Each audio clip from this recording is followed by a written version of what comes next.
Hello, and welcome to Let's Talk Midlife Crisis with your hosts, Ashley and Tracy.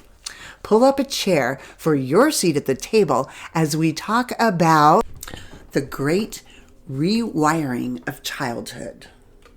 Okay, so this is going to be a really interesting topic, and I kind of want to just talk about this, or to this, I guess, more based on our personal experience and what we're seeing.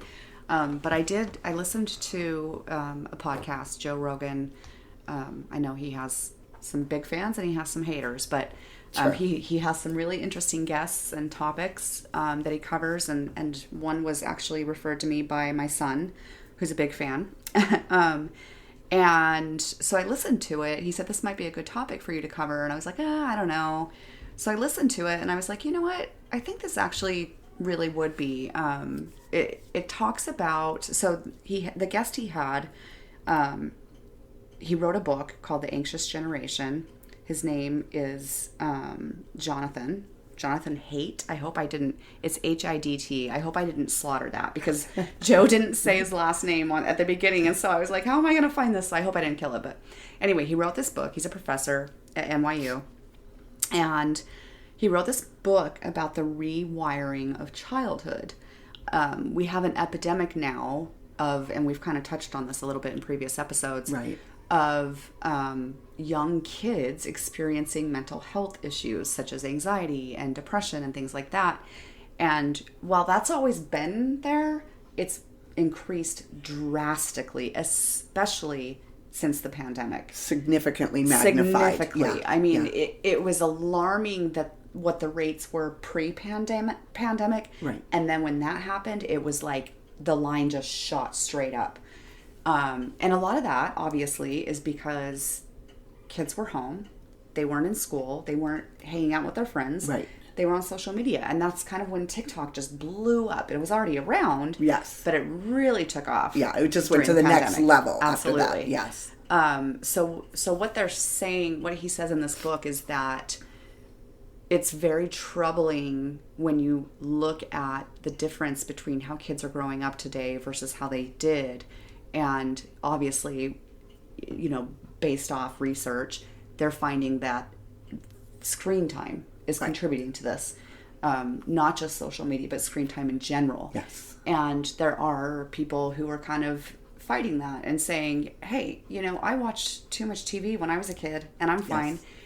The difference is that when we were growing up watching too much TV, Right. air quotes, we were hanging out with our siblings or Right. our cousins or our friends, and Right. we were interacting, Right.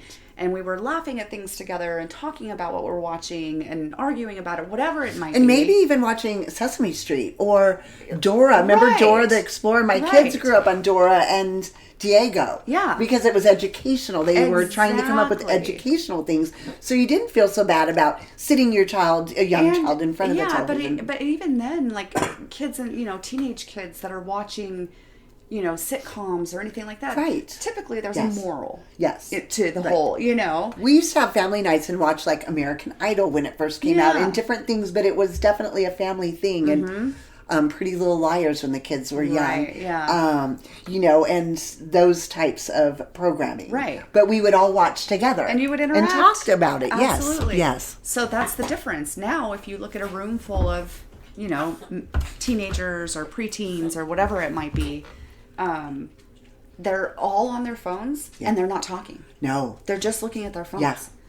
So there's no social interaction, even if they're in the same room. No human interaction pretty much at all. Right. Which is alarming. Typically they're alone. Yeah.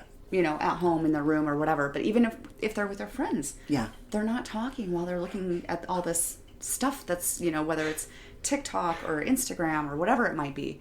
And they're finding that it really is causing a lot of issues with the kids. Myself, but it was just very interesting to find how disturbing It is. I mean, like I said, we've touched on this before, and we recognize that it's a problem. Right. We were, I think, fortunate enough that our children had grown up before the huge explosion of that. Yeah, definitely. They were kind of tipped their toes in it, with maybe some Snapchat here and Facebook. But my children, who are now, grown and adults, don't necessarily spend a lot of time on social media. Yeah. I think the biggest one perhaps would be YouTube, but I think we're all, kind of guilty of that. Yeah.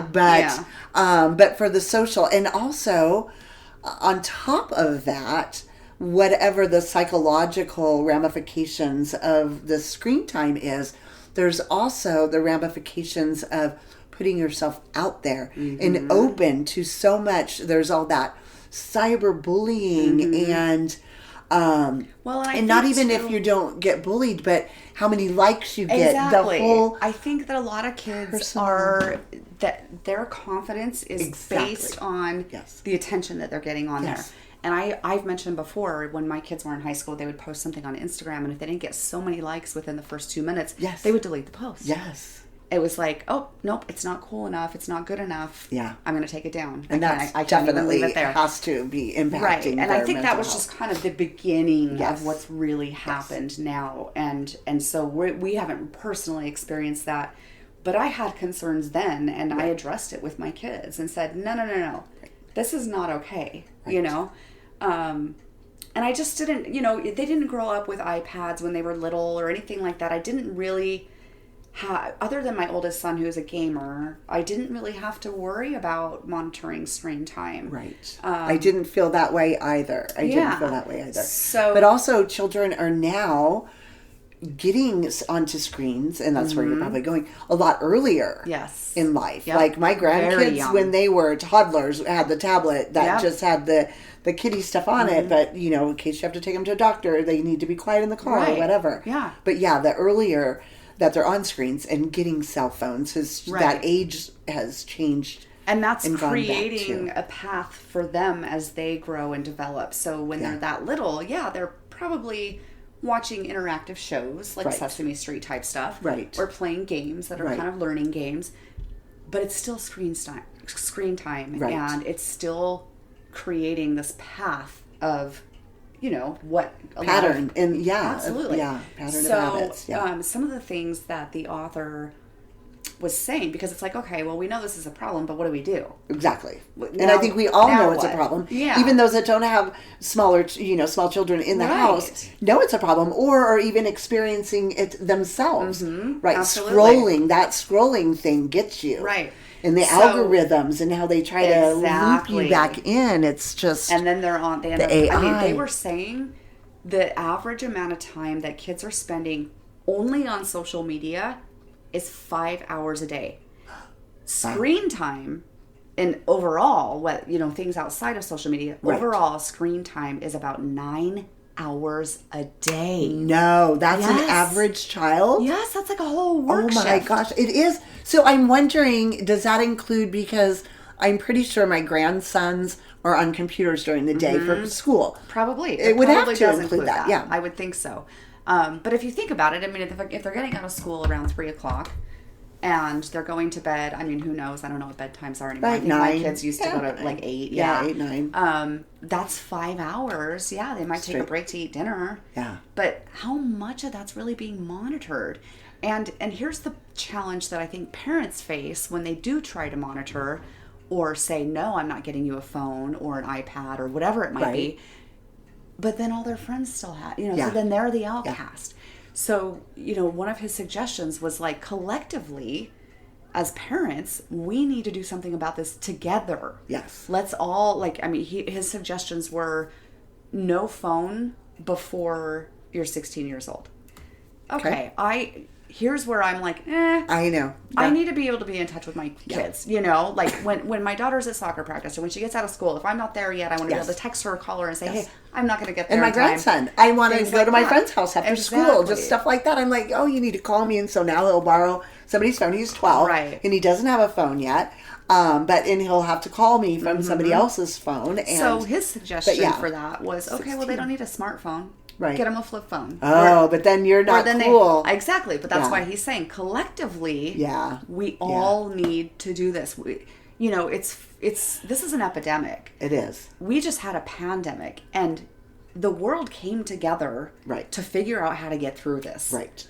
As a whole. Yes. The same thing should happen for this. This is an 100%, epidemic. 100%. We should come and there together. was also something that was recently done, maybe within the last year or two, but collectively, everybody got together on opioid abuse. And there was like national broadcasts in the U.S. across every television station and radio station all simultaneously at the same time in an effort to help, combat that epidemic. Yeah. So 100% it can be done. Absolutely. But it's getting everybody to jump on board with it. Exactly. And I think that, if there's more awareness created around this, because I was actually talking to Paige about it, and she said, well, everybody knows it's a problem. Like, what? Right. So why is this a topic to share? And it's like, no. Actually, not everyone knows. And maybe people do know, but they're like, well, what am I going to do about it? Right. Right. One person. And and it takes awareness and people getting engaged and talking and sharing and finding ways to combat this, because it is a problem. It is a problem. And I'm terrified for the future generation. I was going to say, it's only going to get worse. Yeah. Because of artificial intelligence now. Exactly. That's another thing they touched on. Yeah. I mean, it's going to, again, just skyrocket the levels that we're at now, with that implementation as we move forward. And that is scary. It's terrifying. It is scary. Just thinking about, back to my childhood, and we didn't have computers. I think we had a computer, but it was... there was no internet, Right. And just like playing outside. Yes. And not having my parents sit there and watch me. Like there's so much of that now that we've created this fear of the world. But it's a real thing. Kids. It's not. It is a real thing. It's a real but thing. His argument especially was, for those who live in big cities like we do. Absolutely. Right. We used to run around the neighborhood. Yeah. I totally agree with that, but I also think there's a level of independence that they should have. Yes. And yes, there needs to be a certain amount of fear to protect yourself and stranger be aware danger. Be aware of your surroundings, that type of thing. But he also argued, educating the children. The childhood predators that were once out there when we were younger, watching kids on the playground and watching neighborhoods and things like that, they're not out. I mean, sure, I'm sure there's a few out there still. They're mostly online. They're targeting kids online because that's where kids are. True. So, it's... To some extent. I still believe that there's a lot, with the human trafficking and all of these crazy things that you hear about. And perhaps like me, I don't...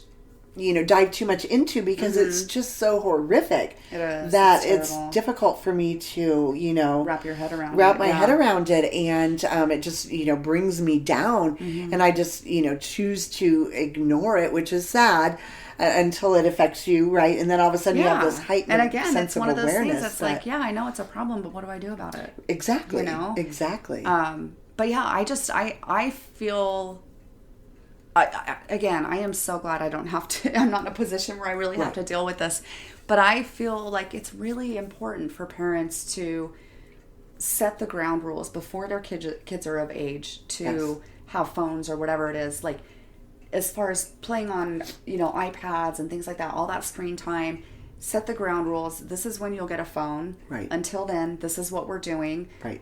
You will not have social media accounts until, and unfortunately, it's really easy. All you have to do is say, yes, I'm 13 and whatever. Lie about your birthday, whatever. It's so easy for them to create that stuff. Yes. I do wish, I'm not a big fan of things being regulated to the point where we can't have freedom of speech, but I do think there should be more authentication or authentication, I guess, when you have to go on and say, I'm not a robot, like that type of thing. Right. I think we need to have, stricter guidelines on that. Yes. And really in the U.S. we're so lagging as far as anything is to do with online, internet, social media. It's, AI, all that. Yeah, all of it. We're so far behind the 8 ball on that. And unfortunately, it's going to impact us by this generation of young humans that are growing up right now. You know, and even for those parents who are commendable and they do monitor screen time and social media accounts of their, you know, young children and things like that, it's still difficult. Like we were just talking about with the likes and different things that, you know, will impact them. And also the fact that, you know, they're going to have all these friends that are allowed to do all this stuff. Yes. And, you know, they're going to face those challenges, again, with, like, the bullying and being picked on and things like that. So, I mean, I commend parents that are doing everything they can to enforce it and regulate it. But, it's find a balance. Challenge. Find a balance. And oftentimes, I'm fortunate because I live in a cul-de-sac. So, and I have these little orange cones that I can set out. Right. You know, and the kids can go in the cul-de-sac and they can, you know, not necessarily, well, the littler ones can ride their bicycles, but the older ones need to veer out of the cul-de-sac. But doing longboards and skateboards and scooters, and that's just things that we have at home. I don't have roller skates, but just anything like that. Anything outside, physical, interacting. To get them in the sun and exercise and all of that kind of stuff. And perhaps there is a small space for some screen time, right? Right. Absolutely. And I know for me, it's always a challenge with my grandkids. And we sit down to eat and everybody brings their phones. And I make everybody put their phones away at the table. Yeah. And I've heard they have these lock boxes. My oldest daughter had bought one of these. It's like a timer on it. Yeah. Too. Yeah. So there are ways, you know, and means and things that can assist in parents to help control it. Yeah. But there's a lot of good documentaries and information out there now outside of Google and the research, because even with that, you know, and with AI, they're just kind of serving you up kind of what you want to hear, right? Based upon your algorithms and stuff. But there are some movies, and I remember it's actually been a couple of years now, but I watched The Social Dilemma. Which was really, really impactful. Yeah. And basically, it's the tech experts from Silicon Valley that were sounding the alarm of the dangerous impact of social networking, which they use in an attempt to manipulate and influence. And what I found, which was so interesting to me, and, you know, they interviewed quite a few different individuals. You know, the guy from Facebook that invented the like button. Oh. Right? And they're talking about how everything was about monetization. And then they invented, like, the like button. And so it talks about him. And, you know, I highly recommend it. And again, it's The Social Dilemma. We're going to have links to everything in our description on the podcast, or on our website for easy access. But I highly recommend taking a look at it, even if you don't have young children in the house anymore or children at all. But it's really an eye-opener as to what is happening. And what was most profound to me was at the very end of the episode or the show, and it's just a movie, it's not a series or anything, so it's a quick watch. But all of the people that they were interviewing that have created what we now know as our current social media. Right. And this was a step back from AI, so to speak, but algorithms is kind of the same thing. But, but in any event, at the end of the movie, they were interviewing each one, and they asked them if they had children. None of them have their current positions anymore. So these high, like CEOs and, you know, these major executives that created what we now know as, you know, current social media today. At the end, they asked them if they still work there, and none of them still had those positions. They asked them if they had children. I believe all of them had children. And then they asked them if they let them use social media or if they would allow them to use social media. And the answer was no. Yeah. Like, they put this out there to alert parents, and there is actually something online where you can sign up as to your point, to, create that, Right. community of Yeah. people to, put a stop to everything. Right. And, but that's something that I think It's interesting you brought that see. up about them not wanting their kids to be on social media. This author, he's also as I said, a professor at NYU, and he does a lot of, he goes around and talks to a lot of kids in like middle age, college age, all different age groups. Right. And one of the questions he asks all of them, if social media was not accessible to you until you were 18 years old, to any kid, not Right. just you, but Right. any kid at all, would you agree with that? Would you think that would be a good enforcement? And he's never had anyone say no. Every kid, Wow. even middle school kids, have said, yes, I think that would be amazing. Yeah. Because of the anxiety it's creating Absolutely. for them. And if they're that young and can see how it's impacting their lives. Yeah, the competition that they have out there, comparing themselves to what so-and-so's posted and what they're doing. I mean, I remember my kids talking about... Self-image. Oh, yeah. Oh, it's just I remember my crushing. kids talking about, oh, my friend, he's in Bora Bora right now. Yes. And he's so rich, he always gets to go to these he has this beautiful house. And I'm like, what friend is this? Oh, it's someone I follow on social media. I'm like, they're your friend? Do you talk to them? I know. No. Yeah. No. I always, you don't even I know who thought they that are. Too. Yeah. You follow My friends, them. yes. And they're making their Yes. life look a certain way. Yes. You don't even know if it's real. Right. You don't even know if it's real. Right. So it's mind blowing. And people, mind-blowing. kids are comparing themselves to that What they type see of on stuff. social media. Yeah. And I guess to your point, like we were talking about when we were kids in television, and they said television was going to ruin, the Right. generation.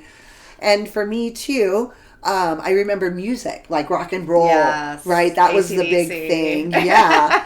Even Ozzy Elvis. Osbourne. Remember it started back gosh, with yes, Elvis it and how did. corrupting that was Yeah. to, Little young Richard. minds. And clearly we turned out okay. Right. But I think this is a whole different level. This is a whole different ballgame that we're talking about. Yeah. I mean, I don't remember watching excessive amounts of TV. I liked to be outside and doing things. Right. I was very active growing up.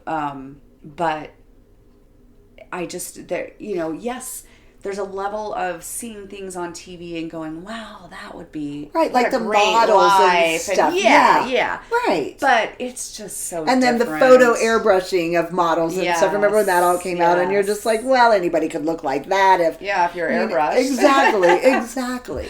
So we had our toes dipped into the water, but it's nothing. Like you said, this is an epidemic. And it's out of control. It's great out of proportion. control. It's Yeah. got...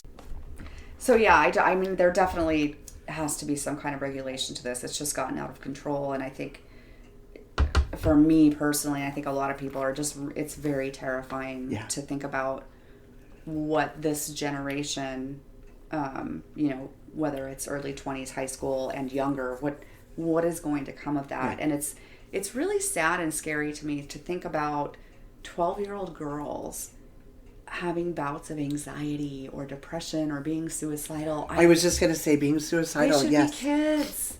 They should be kids having fun. And I get that it's always been there, but it's so big now. Yeah. It's so much more excessive than it Epidemic used to be. proportions. Absolutely. And it's going to impact our future generation. Yes. So the next generation and what happens in the world. And also, what I'm finding is with the lack of exercise, the lack of motivation that they have to do anything outside of being on a screen, including schoolwork or thinking about their future and perhaps what they would like to do with their future. Right. All kinds of things like that.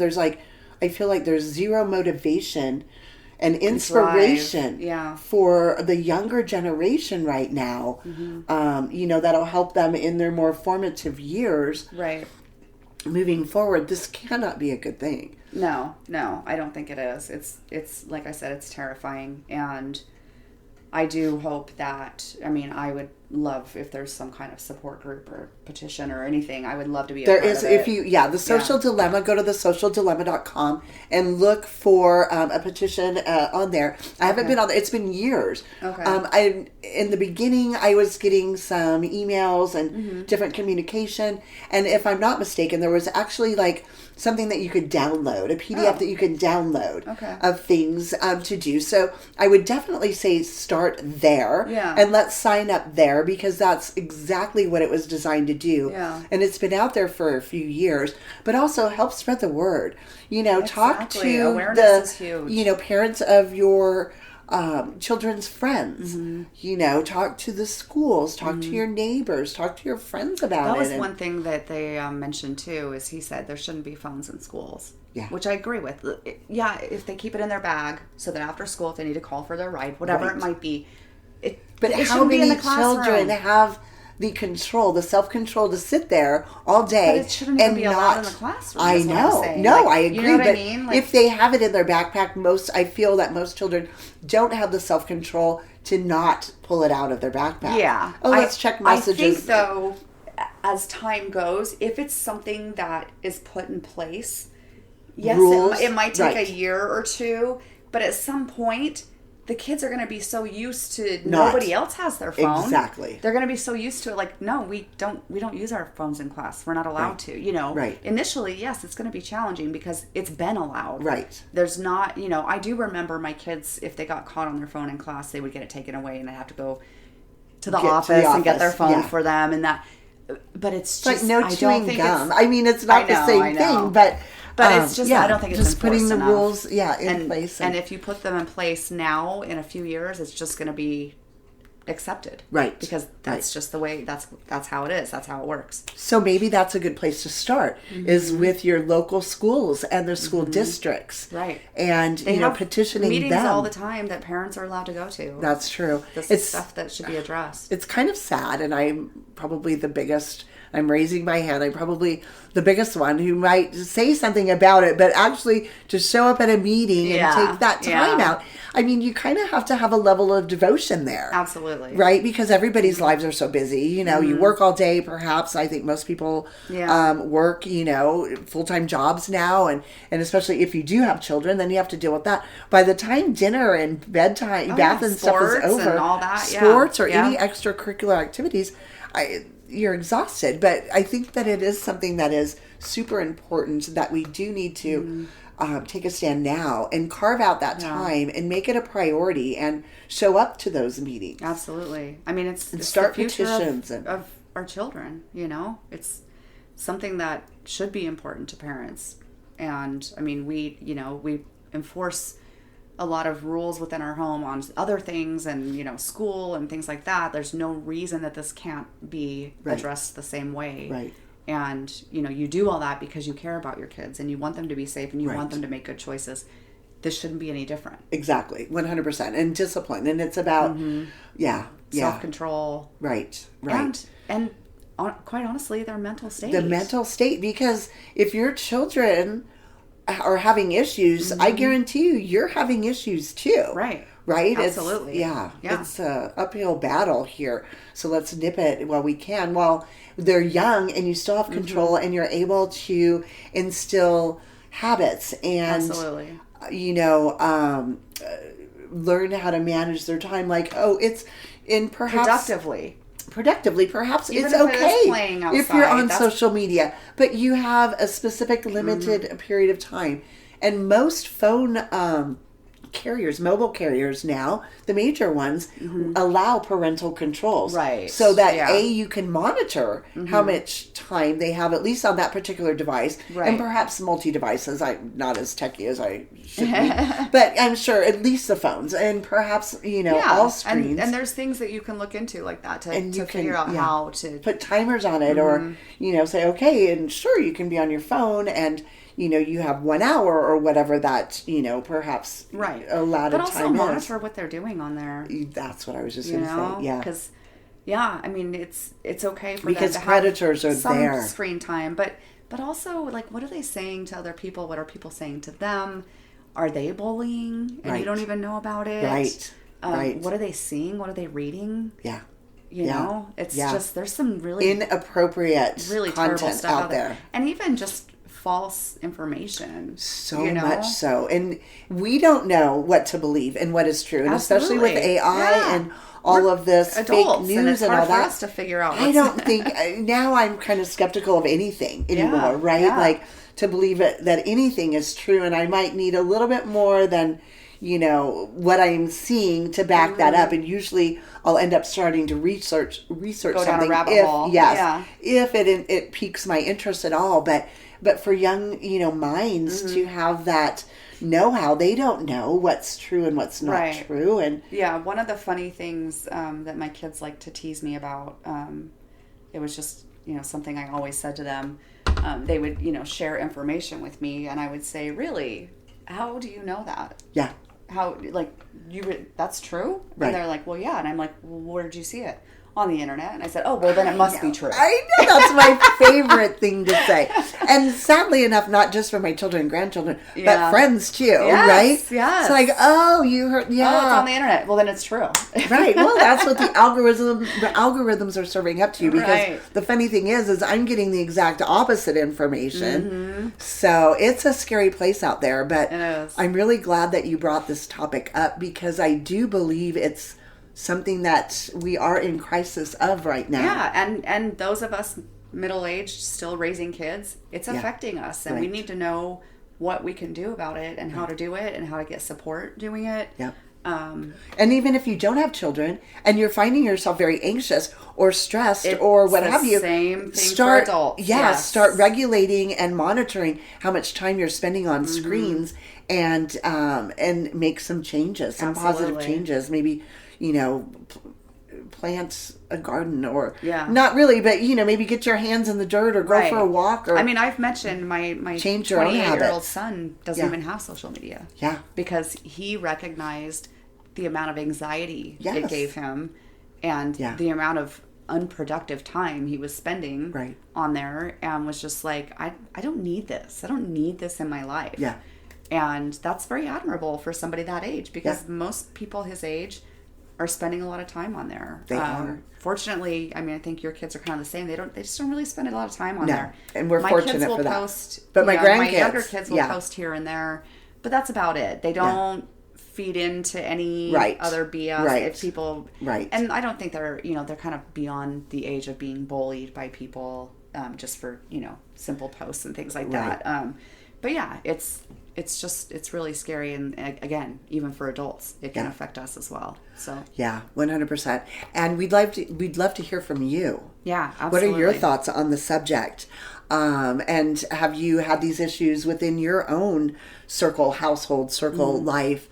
And how are you dealing with it? And do you want to jump on the bandwagon and, you know, help support initiatives to help combat this before it goes to that next level and gets completely out of control? Right. Let us hear from you. And that just about wraps it up for today. Thank you for joining us on Let's Talk Midlife Crisis. Embrace the change. Join the conversation on our website at letstalkmidlifecrisis.com, or our Facebook or Instagram and YouTube channels. We'd love to hear from you guys.